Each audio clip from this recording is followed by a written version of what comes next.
Hello everybody.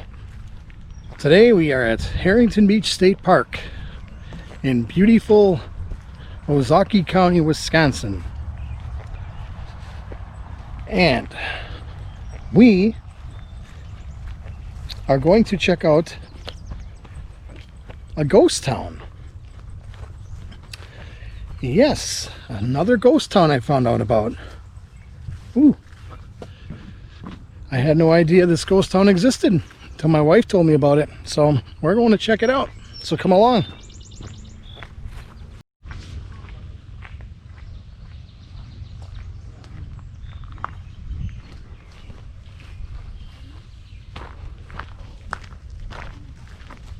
It truly is a beautiful state park. Unfortunately, it's called Harrington Beach Park, but there's not much of a beach. The beach has pretty much been eroded. So it's pretty much gone.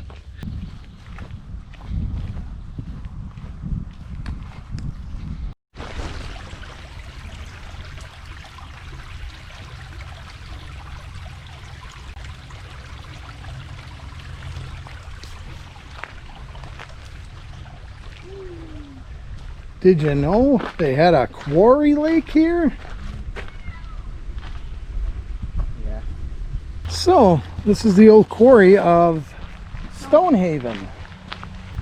There used to be a town here called Stonehaven, or well, there was a quarry and they kind of built a little town around it called Stonehaven from I believe 1901 and 1925.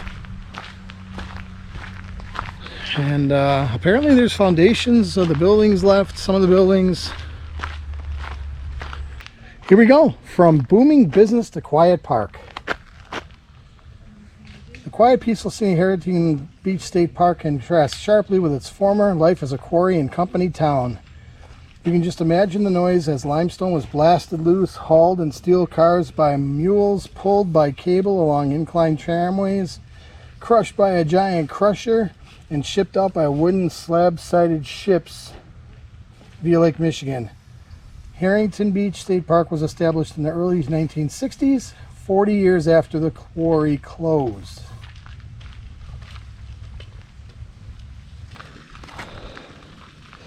This one says a unique dinner bell.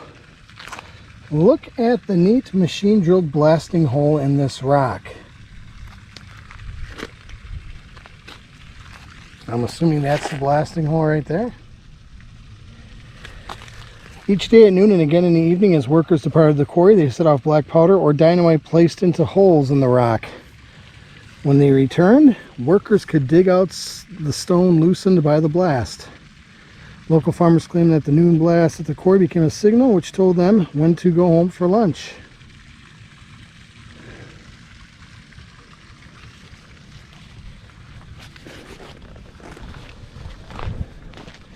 Very nice. Very nice quarry.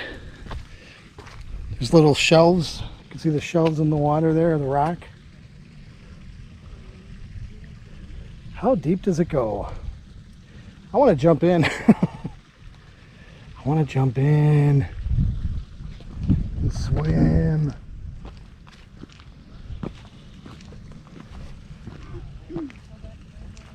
Look at that. Look at that beauty. Look at that. You can see all the way down in there. That's some clear water.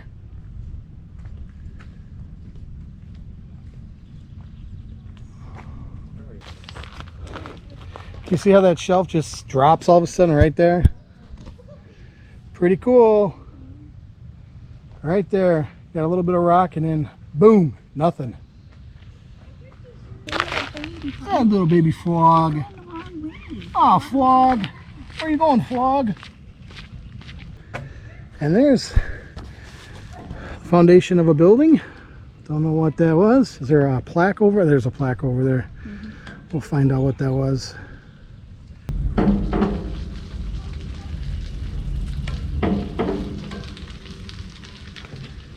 Very neat.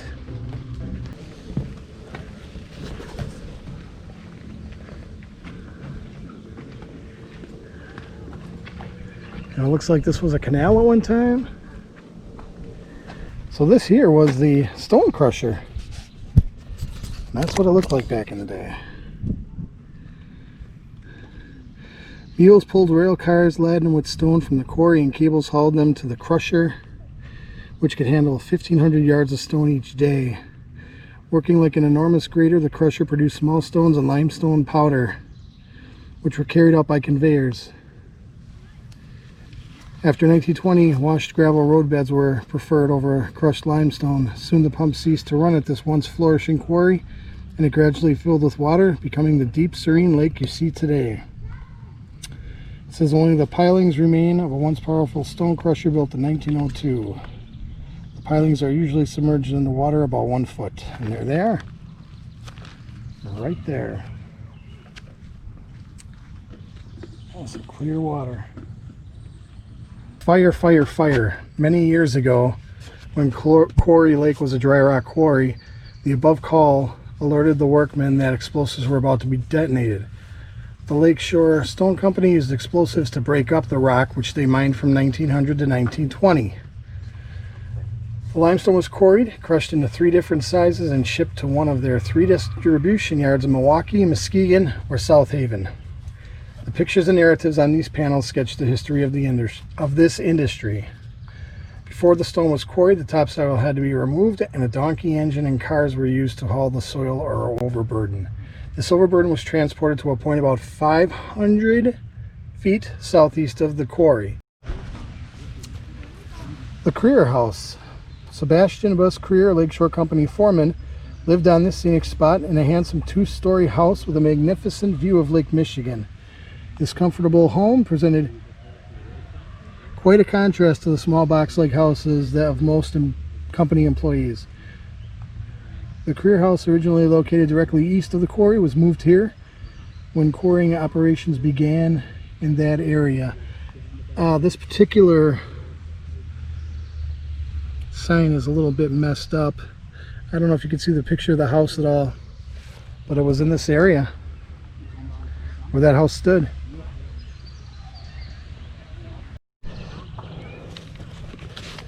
So we've come upon some Stonehaven housing. The Lakeshore Stone Company Village, Stonehaven, housed quarry workers from Italy, Luxembourg, and Austria. Married employees lived in small 15 by 20 foot houses built on stilts. 2 barracks, shown as the Italian house and the Austrian house, sheltered bachelors. Some workers lived in shacks they built for themselves. Here is part, or the remnants of one of those homes. Looks like a well.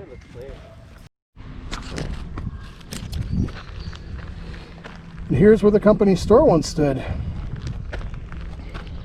Workers bought pasta, tobacco, kegs of wine, and just about everything except beer at the company store. They bought beer at taverns in Lake Church, Shannon's, and Grolf's, and from Grolf's delivery wagon. On Saturday nights, quarry workers cashed in their weekly accumulation of tokens, 1 for every cart of stone quarried. Each token was approximately the size and value of a quarter. The best worker might earn $9 for a 10-hour workday. So, that is what used to be on this property here. Get a close-up of the building. And then it's got a little path you can walk around, see it here.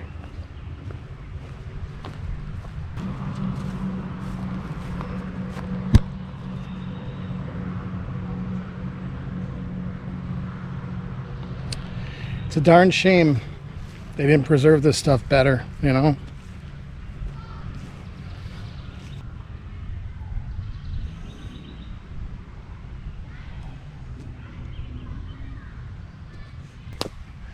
There is no plaque by this. I'm assuming this is part of the general store land, maybe.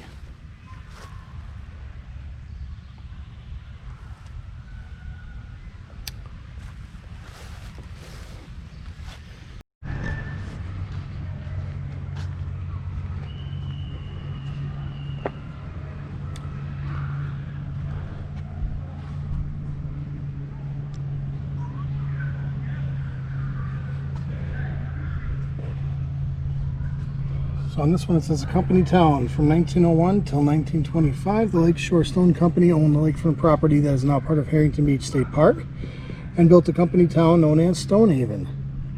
The house was part of Stonehaven and was occupied by workers of the Lakeshore Stone Company. It was moved 1 mile north of the park after the quarry closed, but its foundation still exists.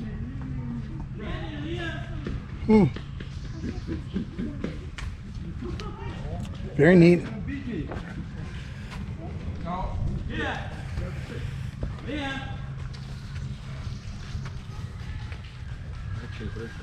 Candy? A house? Take it. So this used to be a house? There was a house?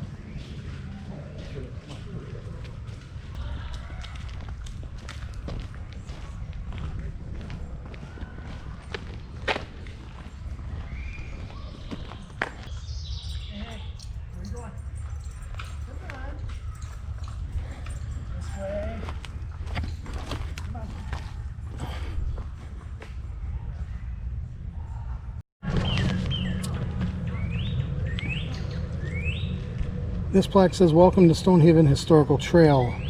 This 1.5 mile trail takes you on a historical journey around Quarry Lake, once the site of a quarry in an old company town called Stonehaven. Though much has changed since then, you can still imagine the workers as they cut and hauled limestone from the quarry long ago. And we are here at Lake Michigan. There's a staircase that used to go down to what was the beach, but the beach no longer exists. Now it's just, you're in the water already. So Harrington Beach is no longer Harrington Beach. We have come up to the anchor from the steamship Niagara, which is right here.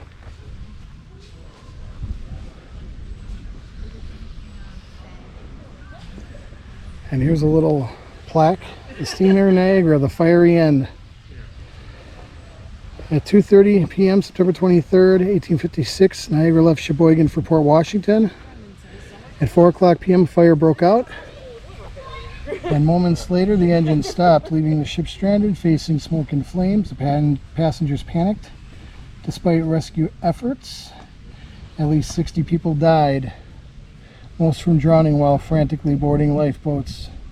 The Niagara fire remains one of Wisconsin's worst transportation disasters. Today, the Niagara offers divers an underwater museum of mid-19th century marine technology, including the huge iron engine, boilers, and hull. This 300-pound anchor came from the Niagara, or 3,000-pound anchor came from Niagara, and was placed here prior to laws that now protect underwater sites. Huh. So there you go, the anchor of the Niagara.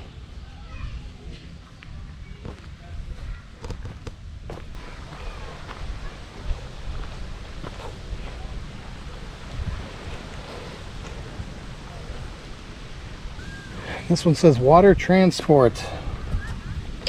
Only fragments remain of a pier that once extended from this point more than 700 feet into Lake Michigan. Rail cars loaded with limestone from a hopper at the Courier House ran along the top of the pier about 50 feet into the water. 50 feet above the water. Workers first dumped the limestone into storage bins and then transferred it to waiting company steamships such as the Hennepin and the Topeka. These wooden slab-sided ships transported stone to company yards in Milwaukee, South Haven, and Michigan. So here I'm kind of facing the north, and that's where the beach is now. That's what's left of the beaches. Not a whole lot at all.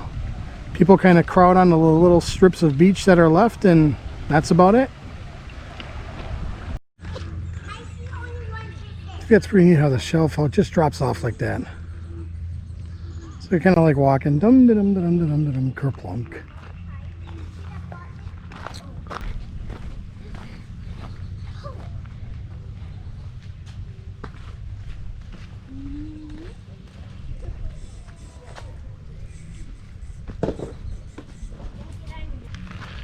Quarry Lake, Harrington Beach State Park, Ozaukee County, Wisconsin. Check it out.